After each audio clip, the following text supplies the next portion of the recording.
Pangitain, vision. Pagbuo ng mas maliwanag na kinabukasan para sa Bangsamoro sa pamamagitan ng edukasyong nakabatay sa Islam na pinagsasama ang pananampalataya, karunungan at mabuting asal, upang makalikha ng mga makadiyos, marangal, at may kakayahang individual na mag-aambag sa kapayapaan, pagkakaisa, at pag-unlad ng rehiyon ng Bangsamoro at ng bansa. Mission.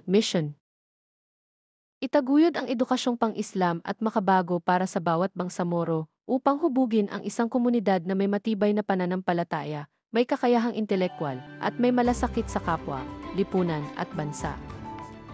Mga layunin goals.